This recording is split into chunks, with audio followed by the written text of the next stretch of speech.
Picked up a new tracker, but the trailer is all rusted out. It's in pretty rough shape. Can we save it? Let's find out.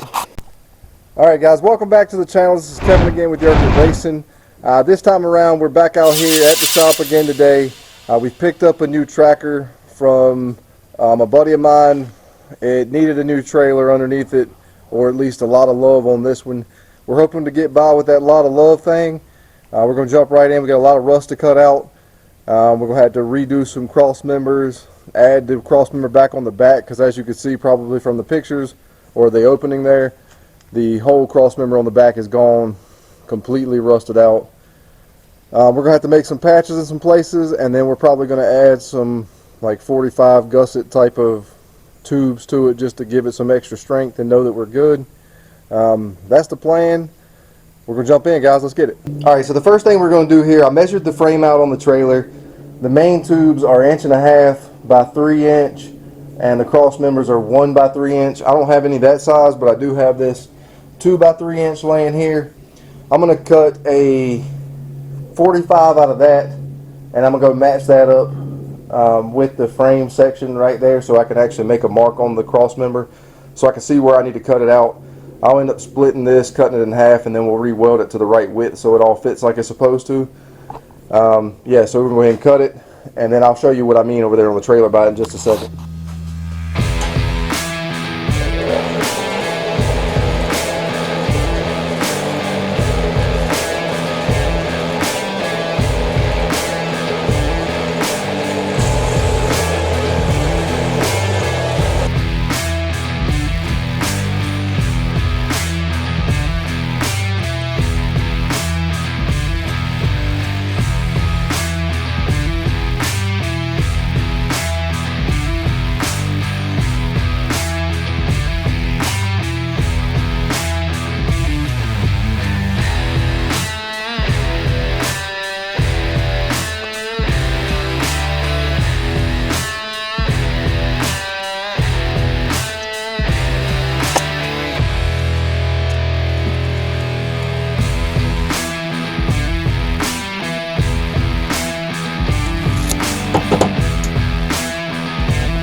Alright guys, we were working on it last night.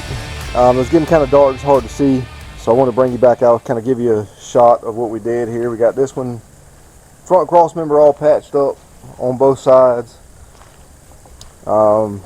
Pretty straightforward. We cut a 45 off of that side, you know, off of the end of a tube with a, so we got a straight edge, just a 45 piece, and then we cut a double 45 kind of triangle out. See it from this side how we did it. Cut the bad metal out, put that up into place, and then came back through and just made a patch in general. And then what I'm going to do is I'm going to take this piece of tube here and I'm going to cut a length off of it to go from here to here, and then that'll give us even more support. I'm going to do it on both sides. Biggest concern is just not really concerned at all with the weld. The weld's going to be fine. The biggest concern is that as bad as this factory metal is, I just want more points to tie into it, just to make sure that we're connected at some point on the tubes where the metal hasn't really had a lot of corrosion to it. This section back here, we're going to go, instead of doing wedge shaped pieces, you can see it's ate up really bad. Hopefully the camera's picking it up, but all this, it's like a 9-inch section that's rusted through pretty bad. So we had already cut the wedges for that. We're going to have to go back and cut some straight pieces and weld some tubes in that way.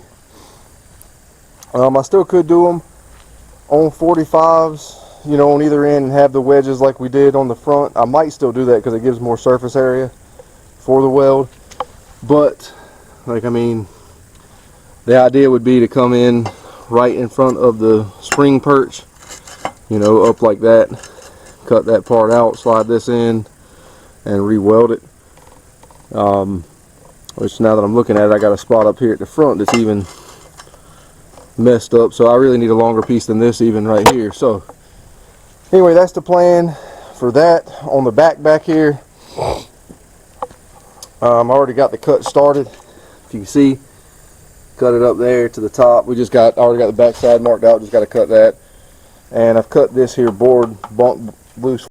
So this section will drop out. We'll cut us a new frame rail to come back probably to about here, kind of close to where these boards back here end, and then we'll run a cross member up behind it.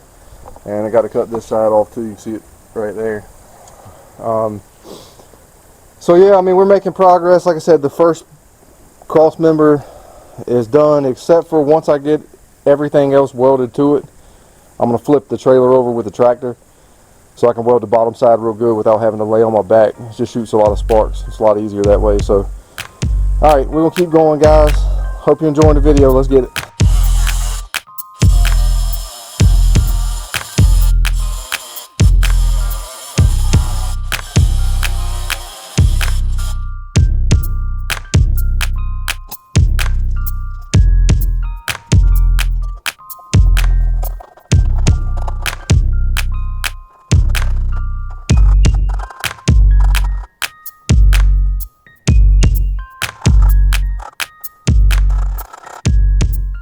Alright guys, I really hope you're enjoying the video. Just want to take a second to invite you over to Yerkit Racing Spread Shop, where you can find all sorts of merchandise. You name it, it's probably in there. So go over, find you something you like, take a picture of it in action, and send it over to us at yerkit_offroad@yahoo.com. I think it'd be a really cool thing if we could include some of these pictures at the end of our videos and share it with the rest of the community. Every order you place on this site is greatly appreciated, and it really goes a long ways to make sure that we're able to continue to bring you the content just like this. Alright guys, so unfortunately I've run into a snag here on the trailer. I knew it was in pretty rough shape. I didn't quite realize how bad it was in some areas. I knew the bad spots were bad, obviously, but there were, I thought the frame rails between the middle section over top of the axle, between the two leaf spring perches, I thought they were good. That section was good. I also thought that just behind that section, basically the whole area, you know, up to the back of the fender, just past the back of the fender, was good. So on the one side of the trailer that you saw me cut off, that side was good. I went to the other side though, and I started marking out the lines to cut that off again, make sure I had everything right. And I noticed the paint was bubbling in some areas all the way up behind the wheel. So I start scraping that off, as you could tell in the video. I'm poking and prodding around there a little bit, and fairly easily we're knocking, you know, tiny holes into it. I'm going to flip you around here. I'm going to show you what I'm talking about. With that being said, it's even up in the tube. It's not even all the way at the very bottom of the tube. It's kind of up in the middle of the tube. So that tells me that the metal inside of the entire tube is probably just almost rotten through. So I don't think there's much left there to scab to. I think I'm going to regroup on it. I got a line on another trailer, so I'm going to take a look at that first. If I can make that one work, we'll do that.